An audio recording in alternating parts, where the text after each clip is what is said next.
Good morning, good afternoon, good evening, and thank you all for joining today from very different parts of the world, and welcome to the second edition of the Fiber Smart Cities Day. My name is Ángeles Tejado. I am a project manager at the Fiber Foundation, and first of all, I will give some few recommendations before we start. We ask all attendees please to mute your microphones and turn your cameras off during the presentation to avoid connectivity issues. This is a live event and is being recorded. That means that by attending this event, you agree to the recording, and this recording will be made available on Fiber's YouTube channel afterwards. Should any of you have any question, and we highly encourage you to do so, please drop them into the chat and add which speaker the question is for. In addition, I take the opportunity to thank you, our media partners, this time Business Reporter, Compass List, Smart Cities World, and Zoom Global Smart Cities for their incredible work disseminating this event. Now, for those of you meeting us for the first time, Fiber Foundation is a non-profit organization that drives the definition and encourage the adoption of open standards, all of them implemented using open source technologies to ease the development of a smart digital solution in multiple domains. Please keep an eye out for the links being dropped into the chat. Be sure to check them out and get familiar with us. Now, before we get this event started, I would like to bring your attention to our Smart Cities survey that aims to create the best smart cities reference catalog for cities based on fiber. If you are or you know a company, individual or public administration developing solutions and platforms with fiber, we highly encourage you to participate in this survey. The link can also be found in the chat. Secondly, I'm happy to announce that our Smart Cities Events Network is up and running, and we are waiting for your contributions. We want to become the biggest event platform dedicated to open, sustainable, and smart cities worldwide. The link can also be found in the chat, and you are more than welcome, as I said, to register and upload your events. Now let's welcome today's speakers lineup. Renato de Castro will moderate the session as a smart city expert. We will have Bettina Trost-Ryan from Gartner, Joao Rodriguez Frade from the European Commission, George Chandra from the New Urban Mobility Alliance, NUMO, Juanjo Hierro from the Fiber Foundation, Yasunori Mochizuki from NEC Corporation in Japan, Dr. Inder Gopal from the Indian Urban Data Exchange IUDX program and Indian Institute of Science in Bangalore, India, Dr. Antonio Escarmeta from the Murcia Smart City Project in Spain, Heber Asaf from Arnaldo Castro in Montevideo, and Ulrich Ale and Christina Brandstetter from the Fiber Foundation. I will now hand it over to the person who will be steering the direction of this important dialogue today, someone who needs no introduction, but here is a short one anyway. Renato de Castro is a smart city expert and the author of the book, The Startup City. He is the CEO of SmartUp, a consulting firm from Barcelona, specialized in digital transformation for cities. And he's member of the board of directors at Leading Cities from Boston. He's also an international ambassador for the Rio Operation Center in Brazil.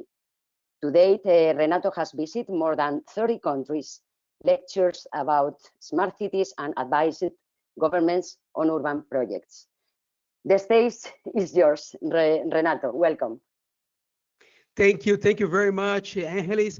Well, welcome everyone, and it's really nice because we have almost all the time zones in the globe covered today. So I'm very happy from America to Japan. We have not only attendees but also speakers that will be with us today. So it's a really a great pleasure for me to be moderating these events today. Well, before starting calling our colleagues to the stage, I would like just to share with you you some insights that we are having mainly here in Europe about what is happening with us and what's happening in our society, and what will be the consequences for our city. So yeah, well, these last basically these last 8 months, I'm based in Italy. I was supposed to be traveling the whole world as always, but I was somehow stuck here with the pandemic, and I started working for the local government in a task force regarding the pandemic. And we have been starting not only trying to mitigate the problems, but also trying to understand the big picture to come. So basically what we have developed here, and we are calling these trends the economy kilometer 4.0. It's based in three premises that we believe that will happen, and I'd like to discuss with you. And all of these three trends, they are trends that were already happening, but the COVID came to catalyze these trends. So the first one is, well, we have been going for the last 40 years in a very interesting hype of globalization. I did myself a lot of my academic journey into the globalization. I did my master's in Germany a long time ago, 20 years ago, in globalization. But we see that there was already a trend in focusing or putting more efforts in what we are calling localization. We are not going to be local, deeply local again, but local aspects will be very, very important in the next steps, and mainly will be somehow reframing our cities. And COVID came to catalyze all these trends. So we see, I spent some time living in Barcelona, and there in Barcelona, I participated, saw the project called Super Island, where they brought all the sense of neighborhood inside the district and try to avoid traffic in this district, giving back the streets to the citizens in this street. Really nice. Now Carlos Moreno in Paris, he's doing a very nice project called 15-minute city. If you never heard about it, I advise you to see. It's the same concept. You bring all the facilities, all the commodities, everything that citizens need in a range of 15 kilometers far from their houses, and you keep this sense of district, and it's much easier to go through a smart city in a big city if you go like this. So localization is a trend, and we cannot deny this. Second one is, well, we were already in the fourth industrial revolution, and technology and hyper technology was already a trend. But what I see now here is that we are going to put more efforts in technologies that are related to our daily problems.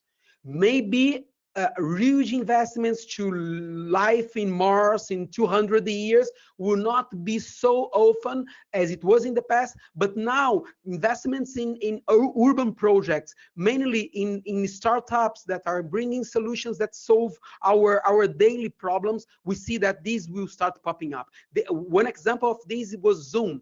Zoom in the last 8 months get a very, very huge investment and valuation in the price. Now Zoom worth more than the 7th large air companies all together. And these guys, they have airplanes, they have terminals, they have everything. And Zoom basically was a technology already there, simple, but well, very valid in these times of pandemic. So I see that these kind of technologies will pop up, and this will be an opportunity. And of course, here, we are here exactly to discuss about these open data and let's say universal standards, IoT. So this will become more and more important. And the last one, just to end my first participation, is that we had this age of city states in the past. I think that that history it happens in cycles, and we are back to this. Cities are gaining much more attention now. It was already a little bit before the COVID like this, but now it's also the time of the small cities. I see a lot of nice projects, city as a platform projects rising from small cities, not only from big cities. And these small cities, they were more resilient to these changes, harder than big cities like London or New York, that we saw a lot of let's say a lot of problems. Even if they were already very smart, they still had a lot of problems with the COVID. So maybe we are not going to be talking so much about smartness, but much more about resilience. And that is about our cities and the life in our cities. So basically, these are these let's say new paradigm that we see here. We are going super local and hyper technological, not new, but in a different way. And I deeply believe in it. So, well, to start this long journey today, I would like to introduce our first keynote speaker of the night is Bettina Trice-Ryan. She's a Vice President Research in Gartner's Industry Research Team, responsible for intelligent urban ecosystem research that includes smart city and industry stakeholders, as well as the digitalization efforts in the manufacturing ecosystems. As part of her smart city research, she analyzed the strategic citizens impact and the business value and data information analytics, Internet of Things, open data marketplace, application, and complex architectures for cities. So please, Bettina, welcome to our stage. I had to put in my glasses, otherwise I cannot read. Bettina, please join us. Thank you. I hope you can hear me. Yes, now I can hear you. Yes, I can. Yes, perfect. Thank you so much for this opportunity, and that's a great introduction that you had given us. Smartness will become very important, but more important will be the increasing rate of digitization that we have within our daily lives, in our environments, and for that, data will become very important. And for the next couple of minutes, I just want to show you a little bit what we have seen in our research with our conversations with cities on how data is transforming actually the knowledge base for smartness going forward. So digital has transformed many of our personal experiences, how we read and how we actually distribute knowledge all over the world. Especially during COVID, we have gained access to healthcare and medical attention without going to the doctors, and even more in delivering access to health to many of the remote locations worldwide. Digital has also changed the way we are applying our skills in the industry, not just to only build certain products, but also how we augment and scale our skills and become more creative. And finally, thinking about digital, in the new normal, digital allows us to break out of our comfort zone. Understanding that a single QR code that you see here on the table will allow us to go back to our social life in a healthy way by opting to share information about our private lives. So in urbanization, digitalization is already present on various levels between entire city ecosystems. But many cities are very unique in their characteristics. So we need approaches to apply those unique factors towards a broader smart city goal that can be guided through data. So what we have seen is that a lot of projects in cities today, small cities, big cities, and these projects, they come with different backgrounds, maybe on optimization of traffic, looking at sustainability in terms of air quality managing, parking, street lights, and so on. So while we have all of these great projects, we cannot go through this creativity and create a great vision. So what we need actually in smart cities to make them smart is an ecosystem view or a collaboration view between city government, of course, but furthermore, the industry, the entrepreneurs within the city, and we need to start to engage on various levels in terms of best practice sharing, maybe also opinions. What do I need? What are the key critical areas that I want to have improvements on? How do I feel personally? But between creating silos and actually connecting them into a governance framework, so to speak, that allows us that sharing and developing of smart services, we need something very important.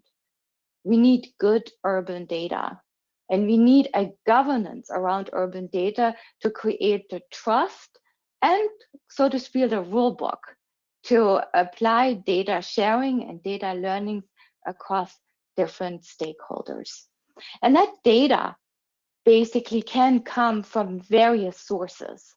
They can come from the digital twins and the IoT sensors that feeding digital twins with all kinds of multi-dimensional views, all the way to 5G and Wi-Fi or virtual reality and mixed reality. There are lots of use cases that are enabled to technology, and that technology is driving a lot of the data collection. But that just gives us data. So what are we doing with this data to create or take ourselves out of these silos into a greater vision? Let me give you an example. Copenhagen is a wonderful example about how to build data learnings from different data sources that they have implemented across the city, starting with connectivity to build and deliver data from different data sources on streetlights and poles, IoT on waste bins, and taking data from connected vehicles, from traffic management and parking. But they took the data to really create one big view on their sustainable city strategy. So they were grooming all the data on the perspectives of how can this data not only optimize our different projects, but how can it also provide us with a tapestry towards a greater sustainability and climate change vision of the city. Data can provide much more visibility. This next example comes from New York. This is actually the island of Manhattan. On each colored square that you can see here on the picture actually represents a collection of different open data sets that were put together, and they tell a story about that specific location or furthermore that specific building. This is data from building permits and from licenses. This is from surrounding data from the location, like parking and so on. What do you think would be worse for somebody who's buying a real estate in that area to understand what are the challenges or maybe opportunities within the building structure, infrastructure within that street or intersection? So this becomes a very interesting environment of visualization for lots of different data sets. So taking it out of the silo and putting it into the picture. I have another great example around how you can use data to actually build pictures around opinions. This is a new program from the city in Hamburg. It's about digital citizen participation. All these little icons that you see here on the map actually represent a set of data opinions from people, either through a hackathon or a survey or an inquiry or some sort of engagement that is collected and analyzed in terms of its representation of the issues or grievances that some of the people in this section have or around that section have. And that becomes very interesting because this is a tapestry of taking information back to people. So actually start trying to tell them how to actually data is used to reflect on what their outcome could be for the people. Another example here is Smarter London. They have used the data from the data store to actually look into how to interpret that using a NGO, NESTA, to create these data stories and innovating based on these data stories. And what I'm showing here is that this becomes a application and a data-free kind of environment for people to understand what is happening, how data can be used, and how actually it in turn allows people to understand based on these data sets what kind of activities are currently ongoing in the city. It also allows machine learning and other kind of chatbots to read and understand the requirements as well as the outcomes from certain questions. So what I'm showing you here is that when we speak a lot about we need to use data and we need to apply data, there are various different ways in which data can be actually a foundation for a conversation between citizen, the ecosystem of industries and businesses, and also in between government. But what we need in order to build all of this is good data governance, as I had mentioned in the beginning. So I have a picture here that actually shows how data governance has to work. And there's a little bit delay in the platform, so I apologize if there's the build will take a little bit longer. But what you see here is a four-pronged approach around how data governance has to be implemented. We need to talk about data curation. So how can actually data be collected? What kind of qualifications and qualities does it have? To data management, meaning how do we technically, operational, on a business level, will be using data, metadata, and providing a 360 view really around what we want to accomplish. This already gives trust with the industry and with the citizenship to really believe that this is not just a free for all, but there is some structure and governance that sits behind it. They are in control. One of the key areas that we're seeing missing is the one around the data oversight. When we look into data qualification, data privacy, we need to have some sort of audit trail. And I think this is a call also for some of the cities to think about how to build that auditable mechanism into their data strategies, maybe through a service provider or maybe to an in-house independent agency. And the last one is the data orchestration. And more, we're seeing cities taking out of their open data platforms into an environment where they really want to create a vibrant ecosystem of data exchanges between the industry, between citizens and entrepreneurs, knowledge centers, as well as the government.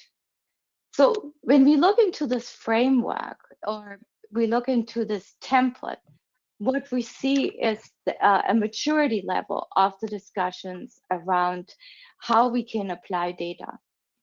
However, the navigation to the new normal of the ecosystem has to come to an understanding that there is a lot of different data sets that can be connected together, but there are also some really, really awesome use cases that we see already. So one of the use cases that we have, and I'm building this out already, is for instance around Smell City. And Smell City is taking a lot of the IoT data together with some social media and actually categorizing the location together with some of the sentiment that some people bring. And this is actually a private company that is building out the 7th generation to build out that data towards pollution and also all kinds of like smelly distances, so to speak. You also have here with location-based data that actually look into not just connected cars, but all kind of like data sets that are related towards safety features for pedestrians, bicycle lanes, but also in COVID time around how we can actually bring in better mobility options into cities to avoid large crowds and public transportation. One of the interesting part is also the chatbot data that you need. I was talking about this before, where basically like in Vienna, you have lots of Q&A, natural language processing, that is being processed in the chatbot. I find that very important because this is democratizing the access to information. Chatbots, natural language processing is actually allowing people with not a lot of the digital skills to actually have the access towards insights that are being generated to the digital back end that we don't know about. The data exchange mechanism is the one that will really allow that contextualization and the success of multiple data points to be standardized and available to everybody happen. And if you call it data marketplace, data exchange, I mean, this is an emerging kind of environment. And of course, the fireware approaches are very important in this. So the challenge really here is to create a trusted kind of governance environment between the production of data, so kind of like inserting the data into an exchange, and of course the agreeable consumption of the data to the privacy of the contextualization and business models. So this was my overview about how we actually see the urgency of data exchanges and data governance developing. And we would just recommend, if you look into smart city, to really look at the objectives and the data modeling with the stakeholders in mind, building governance and data exchange mechanisms, and also the service model so that we can have the variety of different use cases that I mentioned before. So thank you very much, and I'm happy to take questions to the chat at any time. Thank you very much, Bettina. Thank you also for following the time strictly. So fantastic, you have no delays today. Just a small announcement. Bettina unfortunately cannot stay with us till the Q&A session. She has to leave a little bit in advance. Right, yeah. So she will be taking the questions in the chat. Bettina, we already have some questions for you there in the chat. People are already excited to discuss with you about data. And yeah, well, actually, through fireware, we have been working a lot of different projects regarding data, and especially I participate myself in a project in Vienna that was a smart data lake, and we see how data is important exactly as this key to this tool to engage citizens. You know, I loved your concept of digital collection of ideas using data. That's exactly the way we can build a smarter society. So Bettina, thank you very much. Well, let's move to our second guest of the day, João Rodrigues Frade. João is an experienced enterprise architect specialized in large complex projects with a decade in management positions. As a consultant, he has assisted numerous organizations in several sectors, aligning their businesses, data, technology, and architecture. João, thank you very much. The stage is yours. So good afternoon, everyone from Brussels. I'm going to present today, I would say, a high-level view of what we are doing in Europe with regards to what we call the digital transition that Renat was presenting. Also a lot about the need of data and the smart use of data. So first, I would like to, of course, thank you for inviting us to give this presentation. It's always a pleasure to be with the fireware family, and we really appreciate this opportunity. Of course, this is going to be a presentation from a public sector perspective, which means that I'm going to explain how the European Commission is currently helping the member states, so the countries in Europe, to become more digital.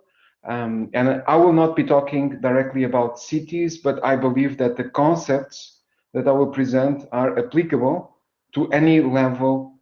So it can be a member state, can be a region, can be a city, and they are quite useful. After seeing Renato's presentation, I think mine will be a bit more boring, but I hope that you can take something for your own projects back at home. So I come from the European Commission. The European Commission has many different director generals. We call them DGs.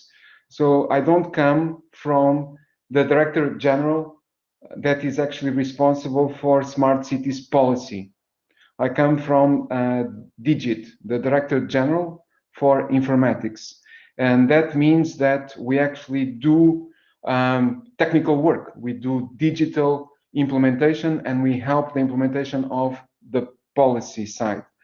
And as I explained, I will give a presentation on e-government in general and on the idea of digital transition. So a city needs to put its public services online. It needs more and more to interact online with its citizens, with businesses, with other public administrations, other governmental entities. So how can we actually get connected? How can we actually put our services online? How do we do this? So I will start with some background. Then I will use that background to put all this in this perspective of how do you transform public administrations? How do you transform a city? And then I will end with a call for action. So how can you actually help us spread the word? I hope this makes sense to everyone. So on the background, of course, this is about Europe. I'm connecting actually from Brussels, even though I'm originally from Lisbon. So bom dia, or boa tarde in this case. And I will start with I would say the main messages. So if we think about transformation, the first concern that we have to have in mind, I believe, and this applies again to any level of government, is trust. So a transformation of this level and of this magnitude requires trust. So we want to move to a digital society, but we have to do it in a trustworthy way. So people have to trust when they use a public service online that the result will be similar as the one that they had when they were there in person. And you can see this now in the American elections. You can see this everywhere. Trust is a main topic of the digital transformation. So we need to trust government, and government has to take trust very seriously when it does transform itself into digital government. The second message is about the role of government. So we are talking about smart cities. Now I'm a bit more generic. So government can really help the economic recovery that we will go through now, and that is caused by the pandemic that is still not over, and we are living through quite trying times all over the globe. And we need to use this as an opportunity, even though there's a lot of hurt, there's a lot of course, question marks, but we have to also look at the opportunity of a recovery that helps us, on one hand, with the digital transformation, but also with the green transition. So we are talking about a twin transformation, going digital and going green in Europe. So this is what we call shaping a digital Europe. So the European Commission, of course, is in its setting helping the member states by doing two things. So we look at Europe is, of course, a constellation of different member states. So what we are helping the member states with is creating, first and foremost, a regulatory framework, because we need to look at this across borders. So we cannot just look at this country by country. We want to create a European regulatory framework that is friendly for this digital transition, so that we don't create barriers, but in this case, digital barriers. So this is why Europe is invested in data privacy and has a specific, very important regulation, which is shown on the screen. You can Google it afterwards. And we are also very invested in the idea of digital ID, digital identification. Again, all this related to trust and regulating what we call trust services. And there we have another regulation, which is known as eIDAS, and you can Google it afterwards. So these are fundamental pieces, and there are many others, but we need to create a single digital regulation so that things can happen across borders and not only within the member states, so that cities can also be interoperable with other cities in other member states. But we are not only looking at regulation, which is a very important element, we are also looking at enablement. So how do you enable cities and member states to become digital services online, so that we can more easily, of course, do everything we need without even needing to leave our homes? Well, we need first and foremost money, right? So we need funding. So the Commission is putting forward a number of mechanisms, and we also need what we call building blocks or reusable solutions. So we need digital solutions that can be applied to the common problems of all the member states. So let's look into the funding. Here are some examples in Europe. Europe, as you might know, is currently putting together the so-called Recovery and Resilience Facility for helping member states to recover from the pandemic. So this is a very large facility that you can go and check online that will help member states to receive grants and to receive loans so that they can finance their projects, including the digital transition, but also the green transition. And this will be a very important mechanism that member states will be using in the next years. Another important program that we are putting together in Europe is the Digital Europe program. So there we have around $6 billion that we will be investing in helping the member states adopt digital technologies in different sectors and for different purposes. We are also having a follow-on to the Connecting Europe Facility program that will be about connectivity. So this will range from broadband, 5G, and many other things. And we are putting together Invest EU funding program as well that will also feed into the digital goals of Europe. In addition to that, we have a number of other already quite known mechanisms that help the member states to get funding and to be able to,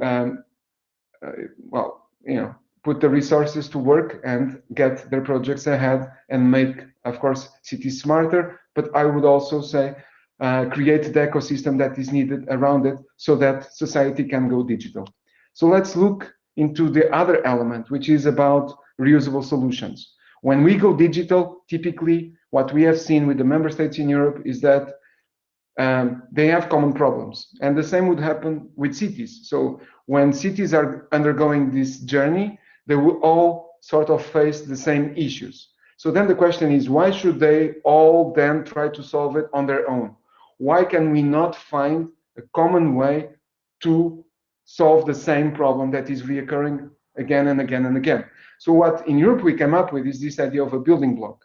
So if we have common problems, probably we can give the member states, cities, common solutions.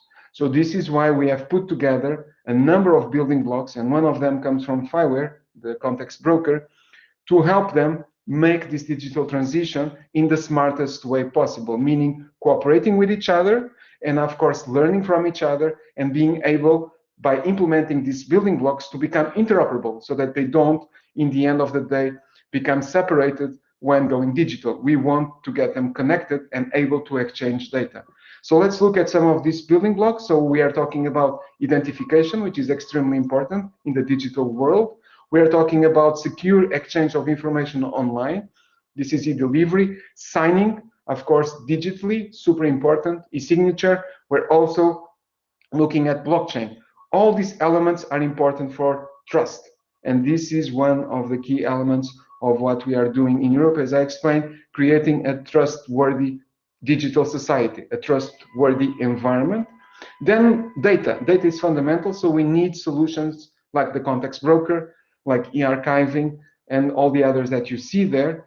And we are also having complementary solutions, and this is really the last layer there that I'm showing on the screen. What is important is that building blocks are not just software. They are fundamentally standards and technical specifications that everyone can look into, build a solution, or buy from the market a solution that complies with the same standards and technical specifications, and therefore become interoperable. So that's really the idea. Behind each one of these building blocks, there will be different software providers that offer different type of solutions. Some of them will be open source, some of them will be commercial, some of them will be a mix. We are actually building the ecosystem around the building blocks, but we as the Commission, what we want to promote is a common way to solve the problem and to solve it with common, let's say, standards and technical specifications so that we can create an ecosystem that is coherent and consistent. Let's move on, because otherwise we don't have time. So if you want to know more about each one of these building blocks, and there again, I showed the fireware, one which we started this partnership already quite some years ago. It's the context broker that is based, as you know, on a very well-known standard, ETSI standard, and that fireware has created a software, but others can do the same. And what we are promoting is the idea of how can we contextualize information? How can we solve it with this standard? And then if, let's say, the city wants to use the fireware software, so be it, but alternatives are emerging and we are also engaging with those. And you can go to CEF Digital and find out all the other building blocks and all the elements that we're currently helping the member states with, which I find very interesting as a concept, even if you are in Brazil or any part of the world, Japan. So think about, if we have common problems, we probably can get common solutions, and we can use these building blocks to build our future public services and put them online in a secure way. So what I'm going to show in a very conceptual way is how e-government has been, let's say, looked at in the past. So every member state, or even every sector, or even every city would work separately, and they would create the so-called stovepipes. So they would be actually creating barriers for the exchange of information.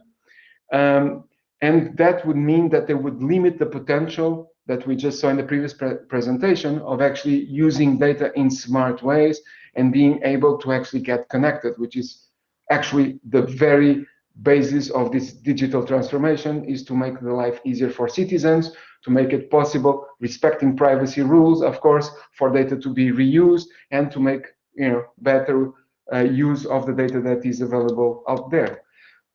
If we look at how we would use the building blocks, typically what we see is that the member states are creating, and the city is the same, digital platforms, and they can plug in these building blocks into their digital platform. And as they are all based in common technical specifications and common standards, they get all of them to be interoperable. They get to be connected. They're able to exchange information. And therefore, I would say this will accelerate, of course, all this process and will create an ecosystem that is fundamentally much, much, much smarter, and also through the regulatory process, respecting privacy and respecting trust. João, sorry, yeah. sorry to interrupt you, but just to control a little bit our time, it's fascinating the topic, and we talk about funding and digitalization. But maybe if you can just wrap up in 2 minutes, and then we go through the Q&A session, and then we can talk a lot. Okay? So yeah, cool. So thank you very much. No problem. So here you see that this in Europe is happening alongside, of course, a lot of sectorial regulation in health, justice, you name it. the different sectors, they're also creating sectorial regulation and creating sectorial ecosystems, which is extremely important. Investment in people and skills. You cannot forget, of course, this very important investment. And we have to also look at cloud and computer power. As we go more digital, we have to look at this as well. So what you will see here in this slide, and then I will close, is that we are moving really from the physical to the stovepipe model, where everything is separated, to the platform model, where I think we are today. We're all trying to build a sort of platform where we can plug different components and where we can use data in a smart way. When we are able to reuse this data, we call it once only, so that we avoid the citizens to provide their data, many times. We can look at blockchain and this concept of verifiable credentials. It's coming. We know about it. We are working on that as well. And finally, artificial intelligence, AI, and the proactive delivery model of public services. So this is really a digital journey that we are all undergoing and that we have to look into the future. So have a look at these slides.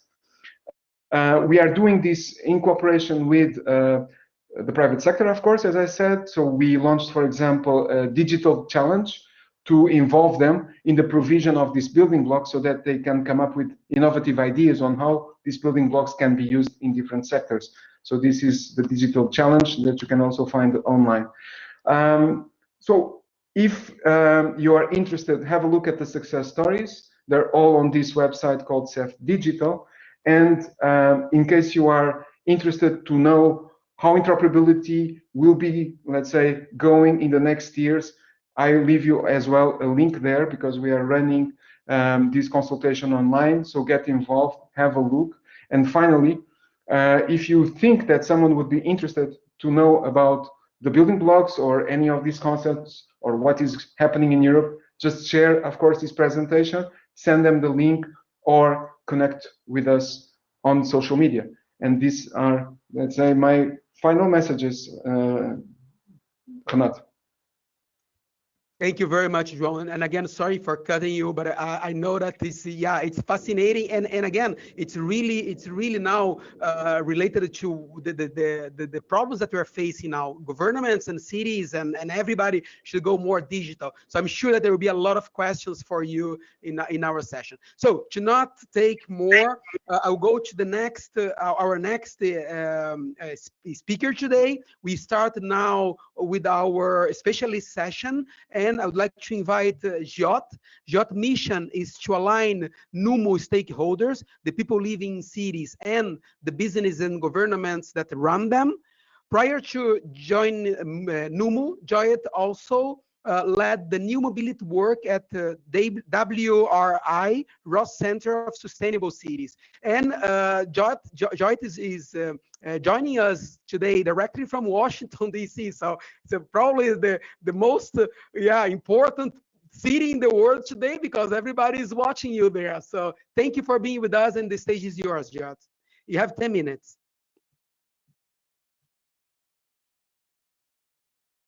Thank you very much. Can you hear me? Yes? Okay. Yes, perfect. yes, we can. Thank you so much for having me, and what a great lineup of presentations since this morning. I'm very excited to speak with you, as long as all of you promise not to ask me any questions about Washington, D.C. and what's happening over here. So let's begin. I've been asked to speak a little bit about COVID-19 and what it means for mobility in cities and for the people living there. So quick introduction. At NUMO, our vision is a future where tech-based disruptions in mobility can be leveraged to create joyful cities where sustainable and just mobility is the new normal. And we are an alliance organization because we recognize that there's no one technology, no one actor, no one solution that can solve all these problems. And so we really do need to bring together cities, NGOs, private companies. And I think this is a theme that all the previous speakers have spoken about as well. So very critical. Okay, so let's turn to today. It's been a crazy year, and it seems like it's going to continue to be quite a remarkable year. We've seen some, some crises that have been like decades in the making, such as climate change, growing inequality, but also some that have emerged quite recently that we maybe didn't have the foresight to see, and that are really testing our ability to be resilient. So the COVID pandemic and associated economic upheaval and another recession potentially. So let's talk about the impact on mobility. I think all of you must be quite familiar with these with these numbers. These are some numbers from the US, which is showing the drastic drop in the number of trips that's being made in US cities. You can see on the left is sort of a national number, and we're seeing that that trips are at 77% of pre-pandemic levels. But on the right, there's a breakdown for New York City, and really looking at the steep drop that there's been as such in walking, in transit especially, which is sort of the lowest, and in driving as well, though those numbers seem to be starting to go up again right now. We've seen a huge decrease in transit, not only because of a growing insecurity with what safety concerns might be on transit, but also because in reaction, transit agencies are having to either reduce the number of, reduce their schedules or reduce their routes. So it's really been sort of a chicken and egg sort of situation. But finally, I think it would be worth noting that we're seeing globally a really big boom in bicycling, both from a manufacturing and sales perspective, but also in terms of the number of trips that are being made. And in particular, you can look at two cities in the US, Houston and LA, which are just these huge sprawling cities where the mode share for cycling was very, very low. And we're seeing that that is growing. It is higher by 138% at this point. So in all of these, with all of these changes taking place, I think the question is, how are we reacting to them? So I want to tell you a little bit about COVID Mobility Works. It is an independent platform that we launched earlier this year to collect and synthesize mobility initiatives that are keeping the world moving during this time. So what have we seen from this collection of initiatives that we've been doing over the last few months? So you'll see that, unsurprisingly, a big focus of governments and of stakeholders has been on public health, on moving people, and on moving goods. On the right-hand side, what you'll see is the strategies that are being used to address some of those goals. So everything from how we are using information and data to thinking about new processes, changes in prices, communication to the public, changing services, in some places even changing regulation. But one of the biggest areas that we've seen interventions taking place in is in repurposing of public space. And so, we're thinking of repurposing of public space from really two perspectives. One, in terms of giving people more space to move, either that is recreational or that might be from a perspective of the shorter trips people need to make. But the second area is also that it's an important economic tool to allow restaurants and retail to start to recover some of the losses that they've seen. And so, according to a survey of small businesses conducted in the US in March, nearly half of the businesses responded that they don't expect to stay in business to the end of the year if the crisis continues for the next 4 months. And so we're really already seeing that. So the way commercial open street initiatives are helping is to allow retail and businesses to achieve the capacity they need for profitability by being able to spill out into the street, in a sense. But I think the big questions being faced by us today are, Will open streets allow local restaurants and retail businesses to be economically viable? How is that going to pan out beyond the summer as it starts to get a little colder? And will these changes, I think, in the longer term, generate a new form of restaurant service around the world? Moving on quickly, because I know that we must for time. So in recognition, I think, of the community that FIWARE has put together, I did want to highlight some of the initiatives that are being that are using information and data platforms to engage during this pandemic. And I wanted to tell you actually about one particular case, and it's in the city of Bogota. Steer has developed a platform through which health sector workers can record their travel needs and the way that they're traveling. And so what this resulted in the last couple of months is the collection of massive information that has then been used by Transmilenio for route planning so that they can start to think about their route planning processes and think about how to prioritize the mobility needs, for example, of medical personnel. So I think we're really seeing how data can be used sort of in different ways. So I'm going to wrap up quickly now. I will leave you with 3 questions to consider. The first is, how do we move beyond our old normal? So we know that as cities are getting out of lockdown, residents are feeling that public transport puts them at a higher risk of being infected, and they're starting to perceive private vehicles to be safer. So even though we're seeing this huge cycling boom, how does this sort of play out post lockdown as things as infection rates continue to drop? And so you'll see in this chart that we have the foresight of what's happening in Chinese cities, where they are, in a post-lockdown mode, or have been so far, and that the levels of congestion have surpassed 2019 levels. So that, I think, is a very big question for our cities today, and also for us as individuals, as businesses. The second is that we're seeing that remote work and deliveries have increased tremendously, and it's going to have far-reaching impacts. So there's a question about a reduced need for office space. We're seeing that 42% of the US labor force is working from home as of June. So what is that going to do to the demand of office space? 7,500 stores and 100,000 restaurants and bars have closed in the US. What is that going to do in terms of the need for zoned land? There's been a 100% increase in meal deliveries in the US. So how is that going to change how we think about parking and drop-off zones and loading zones? There's a continued growth in warehousing needs. We've seen, huge expansions by companies like Amazon. And so how do we think about space being taken away maybe from offices, but maybe we need warehousing? And so I think the larger questions that this is leading to is, what will peak hours look like? What will the mix of people in a neighborhood be during the day? Are we going to shift from urban areas to suburban areas? And are we going to shift from sort of an urban core to multiple neighborhood centers? And someone else also mentioned the concept of the 15-minute city that's being pioneered right now by Paris.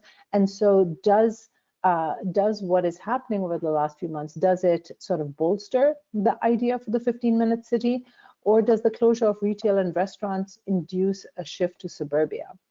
I think these are all, really large questions that we're dealing with today. And I'd say the last is, let's be thoughtful about who bears the brunt of all of this. On the left, you can see who is still going to work on public transit. And you're seeing that these are a lot of the essential workers or workers that have lower incomes. And so as we think about all of these shifts, how do we make sure that people who have always been lesser served by our systems don't continue to have that experience going forward? I will stop there. I'm looking forward to our Q&A session a bit later. Here's a little detail about Numo, should you like to visit our website. And now I turn it back to Renato to take the session forward. Thank you, Giotto, very much. And I'm wondering how many questions you're going to have, because I mean, you take all these considerations, and then now you also add to these the what we're calling second wave. So yeah, I mean, these old normal that you mentioned, maybe it's even farther than we were thinking. I think that probably the new normal will be something in between what we have now and what we had in the past. But we are going to have time to discuss about this during the Q&A. Thank you very much. So to end this first part of our event, I would like to invite our last speaker of the first part, that is the CTO of FireWare Foundation. Juanjo Hierro has joined the FireWare Foundation in 2017, but he has been involved with FireWare since 2011, when he was already coordinating activities related to the FireWare platform. Juanjo, the stage is yours. Thank you very much, and thank you for hosting us here today. We cannot hear you, Juanjo. Okay, now I hope you can hear me, yes? Yeah, now we are here. Thank you. All right. And I also hope you are seeing the slides, right? Yeah. Yes. Yeah, yes, it's right. Yep. Okay, so thank you. Good afternoon, good morning, depending on where you are in the world.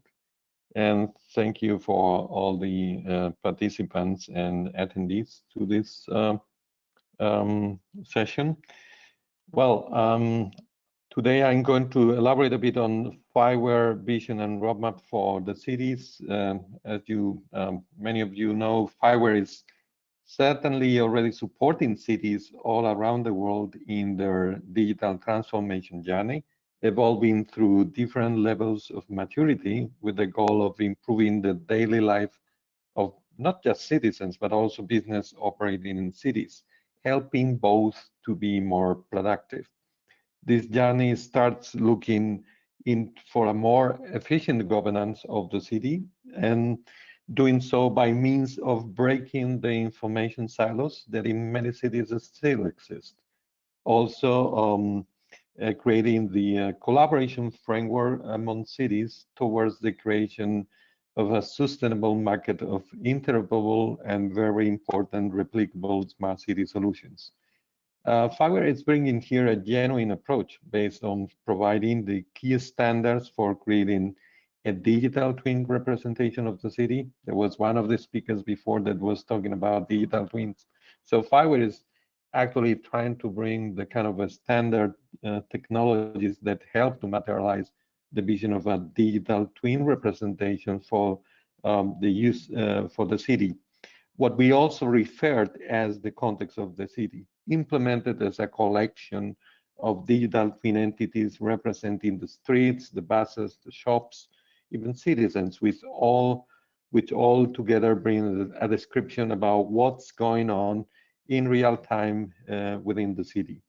Leveraging on this digital twin representation and supporting a system-to-systems approach, the different systems within the city can both publish and consume digital twin data, and that is the basis for enabling interoperability between those systems, but also the way to support the creation of a city-level governance system that is capable to exploit all the data coming from the different systems that were before information silos and now can be brought together to be able to extract those insights which were hidden, and this way provide a basis for creating a more smart management of the services and also the support to smart decisions. What do we mean by digital twin? Well, this is a digital representation of an asset, of an object in the real world, having attributes which are properties or relationships with other elements.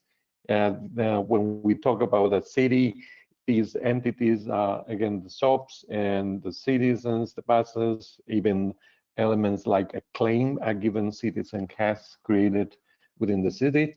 And there are properties describing those entities. Some of them can be quite static, like the license plate of a bus, other much more dynamic, like the speed of the location of those buses, and some of them still dynamic, but not that much, like, for instance, the driver, which might be who might be changing twice a day for a given bus. All this information together is what will allow us to have this digital twin representation.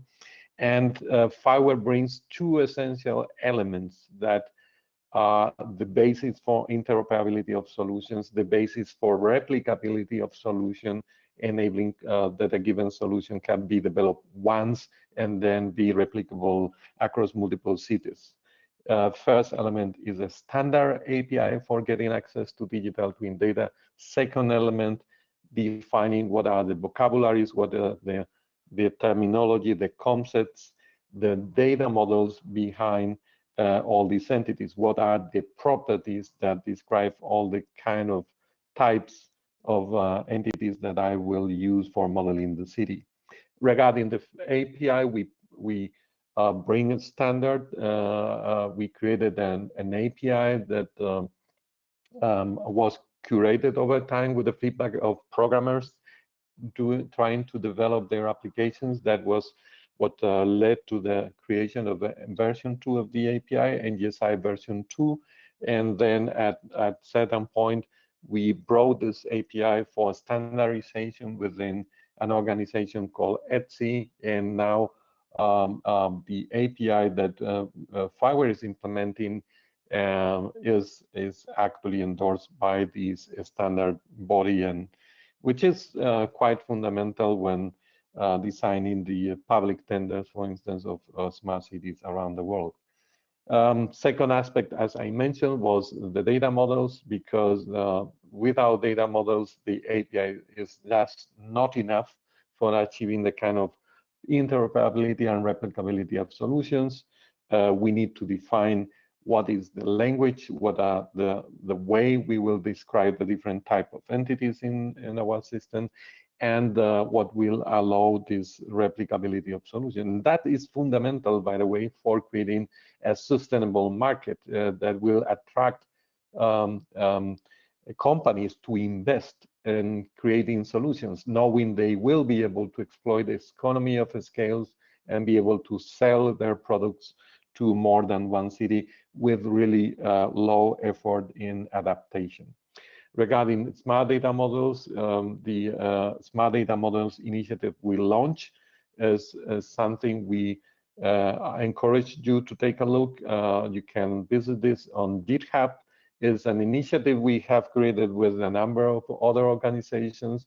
TM Forum was the one with which we launched that initiative in the first place, but new organizations which will be soon announced will join this initiative, implementing an open governance process for defining data models that programmers can use for creating and designing their systems, and all of that producing public and royalty-free data models, which will be substantial. This digital twin approach is what is enabling integration at multiple levels within a given solution, within a given city, enabling this, breaking these silos and support this interoperability between systems within the city, but also when exposing data and creating the kind of open innovation that cities can trigger by means of exporting part of the data they manage to third parties, so that they can create service, but also they can combine with their own data to fuel the kind of innovative services that will impact the daily life of citizens and companies. All this together is what has led to the definition of a reference architecture that more and more cities worldwide are adopting, leveraging on the technologies that Fireware brings and the standards that are behind this open source implementation, because we are ultimately trying that all we do translate into concrete open standards and following and driven by an implementation approach. And as you see, the context broker technology, which is, as Joao explained in his speech, now a Connecting Europe facility building block, but is getting adopted also in other places beyond Europe, is the core essential element in the architecture, and where systems are plugged to be able to both enrich by publishing data that digital twin representation all systems share, and also systems can connect to that motherboard kind of saying, if I use an analogy with hardware architectures, to be able to also consume data they need and data with which they will improve the particular process they support. And altogether also supporting the publication of part of this information in real time through portals, and creating a transition from existing open data portals to real-time open data portals. And furthermore, what will be and what we envision in the future, data marketplaces where cities and third parties from the private sector will not only be able to publish data as open data, but also be able to monetize part of the data they offer. This is particularly important for the private sector. A final slide to comment on, well, what are also the vision about roadmap activities we are carrying out within the FAWE community. We have, once we have stabilized all these technologies I have already mentioned, the APIs and the data models and so on, what we are, this is not still the last stop of the journey. We are evolving and integrating within the FAWE architecture and to be used together with FAWE technologies to enrich the FAWE portfolio of technologies. We are working in different areas, and here I provide a kind of a summary.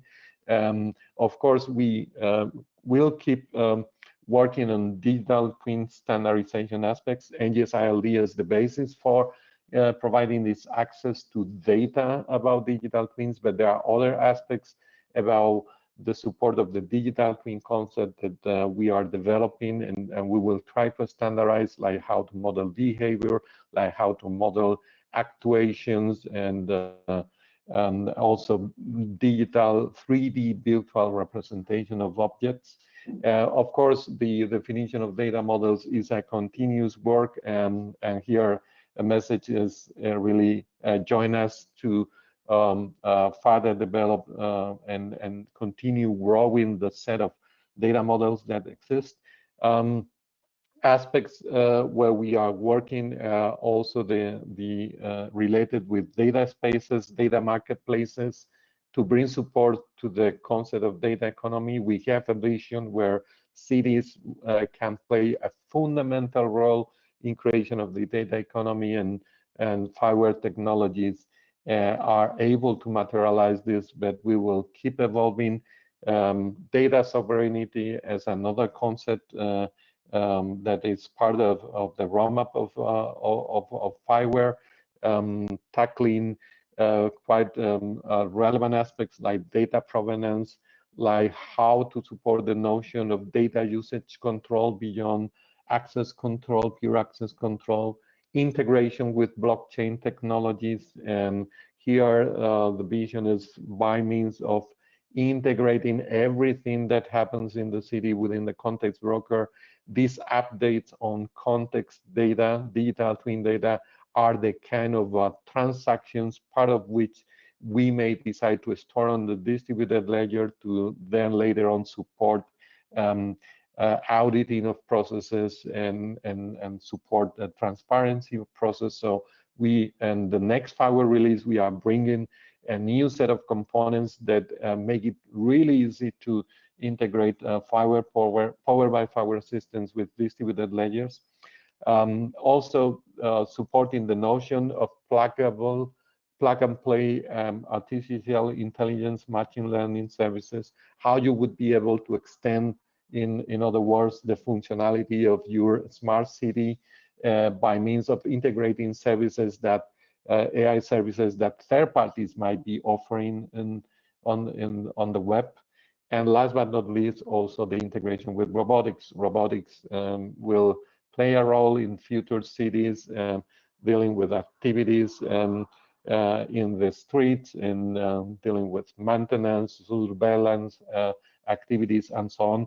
And we are in the way of creating those technologies that will enable those robots to play with and the context and be offer a way more smart behavior for the kind of activities they need to carry out. As a conclusion, we're bringing response to existing challenges regarding interoperability and replicability of smart solutions in multiple sectors, but cities being one of the first sectors where this is really becoming successful. An approach that is working cross domains, and this is important because we'll pave the way by which we will be able to incorporate the cities in enriching existing value chains, and an approach that is future-proof with a comprehensive roadmap in place. Don't forget, Fiverr is open for all and forever. Thank you.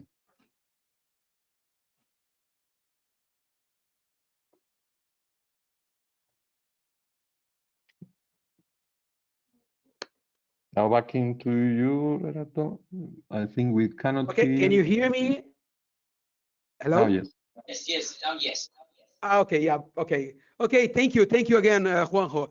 And we are going now for our Q&A session. I saw that there are a lot of questions in our chat now, and I try to summarize at least the main ideas for one question for each of our speakers. And just remembering that, well, the main purpose of these events, the Fiverr events, is first of all, it's open data. So everything that we are sharing here, it's open. It's exactly to be shared. So you feel free to ask more information to the speakers and to contact the speakers directly, because it's also about networking. Fiverr community is about networking. So this is also, I mean, we don't need to keep just the Q&A for the questions. You can go on asking, talking directly to the speakers and among each other. That's the main idea. So João, are you still there with us? I think the first question I will address you, as Bettina is not with us anymore. Can you hear me, João? I'm here. I'm here.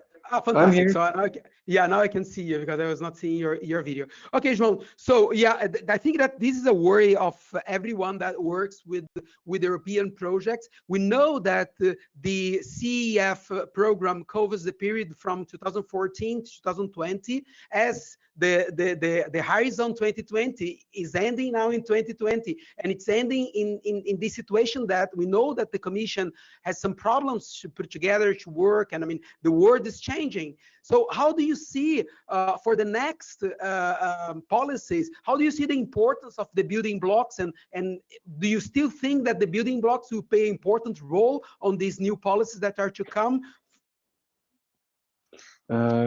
Yes, I of course had to try to cover as much ground as I could in the 15 minutes. But when I presented the Digital Europe program, I don't know if you, Renato, remember, there were different funding mechanisms that the Commission is putting in place. One of them is the Digital Europe program, and the building blocks will transition, most of them, into this new program of the Commission. So we will definitely continue to promote the building blocks, and we will more and more try to have an approach of package them so that the member states and the cities can use as many of them as possible. So to make it as easy as possible, and one of our ideas is to make it as cloud friendly as possible, so that it becomes kind of a package that you can really deploy, to try them out as easily as possible. This idea of the test before you invest, we are really thinking long and hard on how to make this a reality in the continuation of the building blocks. And this is the personal question I always do when I talk to someone from Brussels that are totally involved with the new programs. Do you foresee any kind of delays in these new policies that are to come? Or, I mean, we are going to keep the path, and 2021 we started already the new policies in Europe. Just wrapping up from your side. Of course, I cannot answer that question, but what I can say is that, as you know, the negotiations on the multi-annual financial framework, what is called the MFF, so the let's say financing of all these programs, and it has to happen for 7 years, as you might know. The member states are reaching agreements on all the details. And alongside the MFF, you will also have this recovery and resilience facility, which is a symbol of programs. So the member states are currently putting together, as you might know, their own plans for applying the funds that are exceptional funds to help them recover from the pandemic, so to help their economy recover. So that will also open new opportunities for the reuse of the building blocks, as the Commission is really encouraging the member states to include in their own plans a digital and green transition as a fundamental piece of the recovery plan. So this is exactly what we're helping the member states with, is to understand, hey guys, you know, the building blocks are here. They have been here since now 2014. They are ready to go. Just have a look at them and try to apply them in as many cities, sectors, problems as you can. So this is my job. Now, of course, if there will be delays or not, that's really beyond me.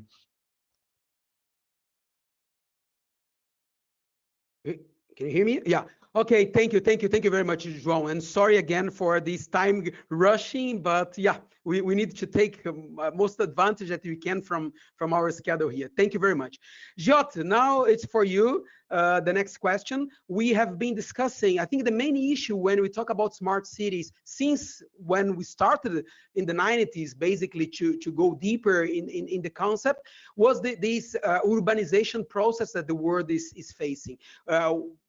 We are expecting these big numbers by 2050 to reach almost 70% of urbanization in the world, and mainly here in Europe we discuss a lot also the concept of smart villages and try to avoid these and try to bring technologies inside the small cities as well. So in your opinion, and talking about smart cities and the three main sustainable pillars, that is economic, societal, and environmental, what will be the main and major shift for this new paradigm we are going to have for this post-COVID world?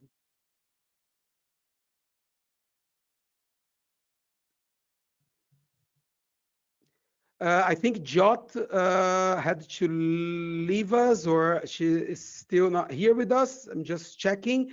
Or everybody's silent. Can you hear me? Yes.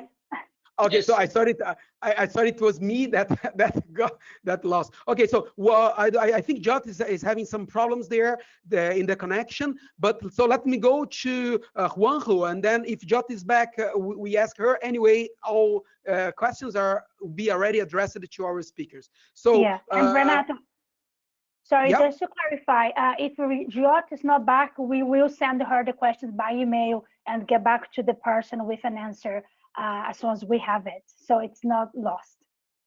Okay, so Juanjo, well, I've been following your work as CTO at the Fireware and all the work of Fireware, and I think we have people from different parts of the world here with us. I saw a lot of Brazilians today also, and I think the main question for those that doesn't know so well and understand the whole of Fireware in this open innovation, open data, and creating community to develop new solutions.